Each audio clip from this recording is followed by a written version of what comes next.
Hi friends, ఈరోజు ఈ వీడియోలో సింగపూర్లో పార్సెల్ అనేది ఎలా వస్తుంది ఏంటనేది చూపించబోతున్నాను. అంటే మనము ఇండియాలో ఫ్లిప్కార్ట్, అమెజాన్ యూస్ చేసి ఏమన్నా కావాలంటే ఆర్డర్ పెట్టుకుంటాం కదా, ఆర్డర్ పెట్టుకున్నది మనకి పార్సెల్ వస్తుంది కదా, ఆ విధంగా ఇక్కడ ఎలా ఉంటుంది ప్రాసెస్ అనేది అయితే నేను చూపించబోతున్నాను. దానికంటే ముందు నా ఛానల్ని అయితే సబ్స్క్రైబ్ చేసుకోండి. నేను ఎప్పుడు వీడియో అప్లోడ్ చేసినా కానీ మీకు నోటిఫికేషన్ రావాలి అంటే కనుక బెల్ ఐకాన్ పైన అయితే క్లిక్ చేయండి. వీడియో చివరి వరకు చూసి మీకు కనుక వీడియో నచ్చితే లైక్ చేయండి. ఇప్పుడైతే లేట్ చేయకుండా కొరియర్ అనేది ఎలా వస్తుంది ఏంటి అనేది అయితే చూసేద్దాం పదండి. కదా ఈ విధంగా అయితే మనకి కొరియర్ పికప్ పాయింట్స్ అయితే ఉంటాయి. ఇలా మనము పికప్ పాయింట్ సెలెక్ట్ చేసుకున్నప్పుడు మనకి పిన్ అయితే పంపిస్తారు, దాంతోపాటు ఏ ర్యాక్లో ఉంది అని కూడా పంపిస్తారు.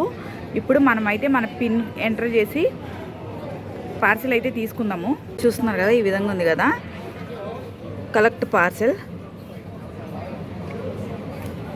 4786. మనది వచ్చేసి E3లో ఉంది. Click E3 open here. Open అయింది, చూసారు కదా, లైట్ వెలుగుతుంది.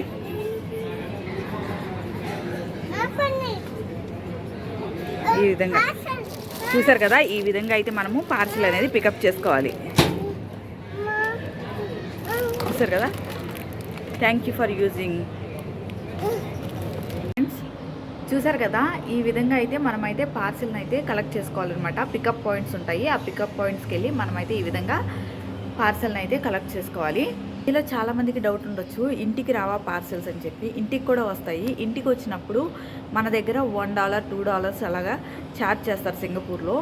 సో దానికంటే బెటర్గా మన దగ్గరలో ఉన్న పికప్ పాయింట్ అనేది మనం సెలెక్ట్ చేసుకుని పికప్ చేసుకుంటే $1 or $2 ఎంతైనా కావచ్చు, మనకైతే ఆ అమౌంట్ అయితే కలిసి వస్తుంది. మీకు ఈ వీడియో ఎలా అనిపించింది అనేది కామెంట్ బాక్స్లో కామెంట్ చేయండి. Thank you for watching. Bye.